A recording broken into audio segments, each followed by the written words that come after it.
Jason Palmer, one of the hosts of The Intelligence, The Economist's daily current affairs podcast. The Economist's award-winning shows make sense of what matters, from our special series on China's president to our weekly podcasts on business, technology, and American politics. Our journalists provide fair, in-depth reporting on the events shaping the world.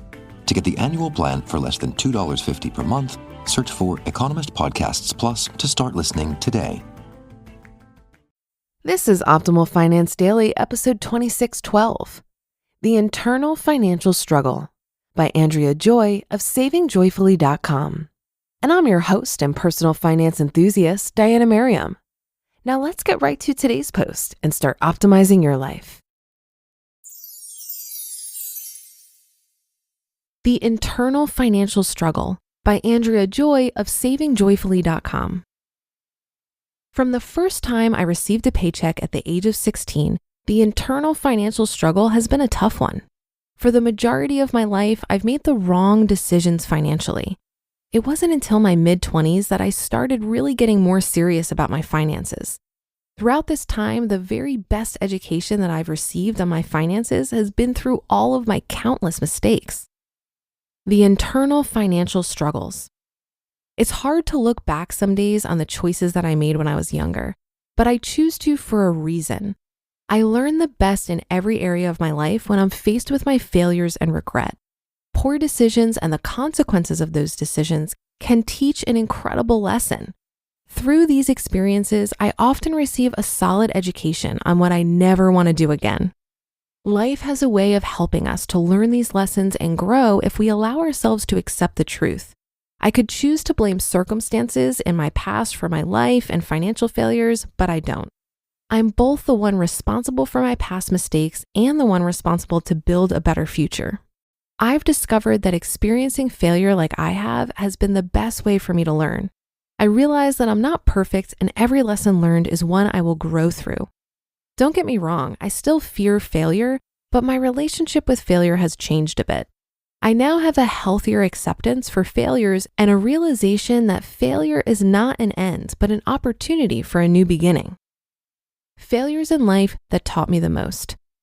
Number 1, not asking enough questions while learning something new. Number 2, failing to communicate when I needed more clarification for fear of looking inexperienced. In all these situations, I was. Number 3, always believing that I'm expected to know everything and be perfect.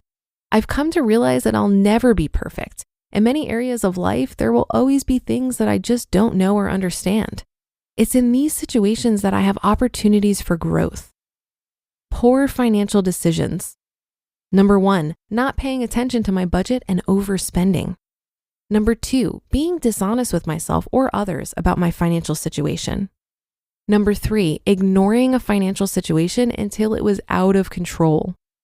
Number 4, using student loans as additional income to live on while in college.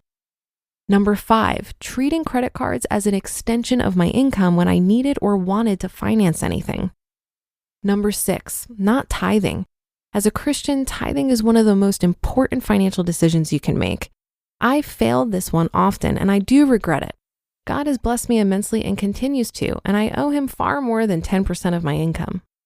Number 7, paying bills, especially medical bills, without questioning what I am paying for in advance.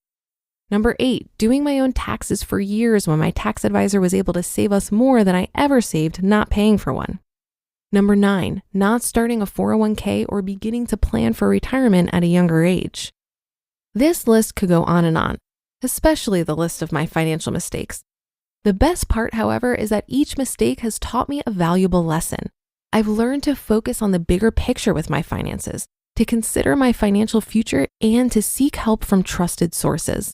Seeking help from those I trust can be crucial to a better outcome when I don't know which way to proceed.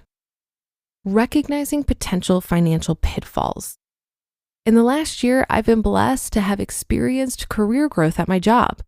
I accepted a better paying position that has led me to some additional income, and my husband has done the same. We've also had some extra income on hand because of my student loan payments being placed on hold due to the pandemic, and also because of multiple stimulus checks. It's been great having some extra money for a change, and I feel very blessed since a lot of people have not been as fortunate. One thing that I've been very keenly aware of is my response to this income increase. I've seen my attitude and my views on my finances begin to slowly shift in a way that I told myself would never happen again. I've started to view things through a different lens, one that causes me to overspend and once again become less frugal. Becoming more aware of my spending. As a frugal woman, I'm usually aware of every dollar that comes in and goes out. When I find myself overspending or becoming lax with my finances, I try to quickly check myself so that I don't end up regretting my choices. In recognizing these behaviors and opting for better choices, I've been able to make some better choices during this time. I've chosen to intentionally save more, pay down debt, and choose the cheaper options when possible, despite the increased income. By doing this, I realize that I'm setting up my future better with each choice I make today and ensuring that my debt will be paid down much faster. Finally, more debt payoff success. Recently, my husband and I received a second stimulus check. Like many Americans, we chose to pay off more debt. We chose to use the remaining stimulus to pay off the last of our vehicle loan. What a huge relief to no longer owe anything on our vehicle, and for the first time in our lives, we have no car payment.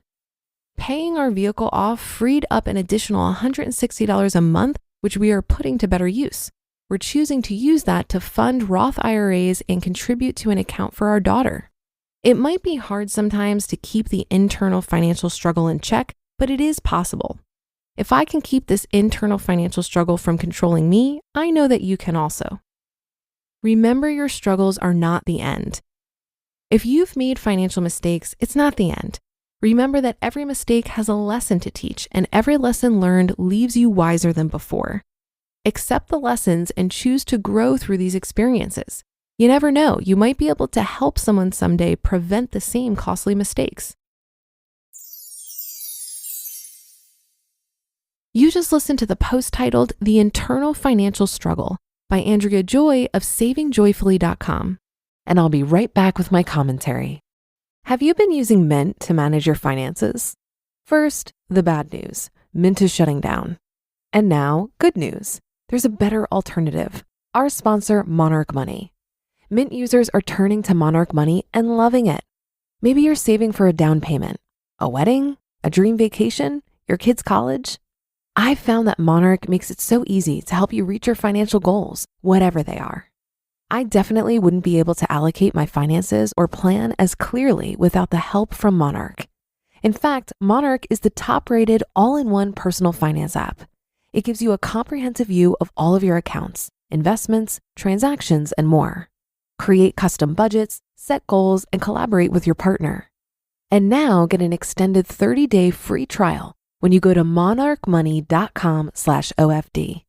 After trying out Monarch for myself, I understand why it's the top-rated personal finance app. And right now, get an extended 30-day free trial when you go to monarchmoney.com/OFD.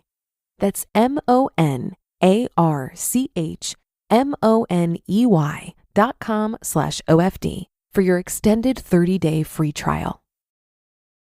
It's easy to beat ourselves up over past money mistakes, but remember, most of us needed to make these mistakes in order to learn about money. Our past struggles are not meaningless. They serve a very important purpose and make it more likely that we will make better financial decisions in the future. This article also made me reflect on the idea of personal responsibility. Sometimes we find ourselves in circumstances that aren't our fault, but we still need to take responsibility and navigate them. I have a really good friend named F.I.R.E who runs the website FIHealthcare.com, which is the first crowdsourced database of healthcare options for entrepreneurs and early retirees. Lynn was always super responsible with her money and started investing at a very young age.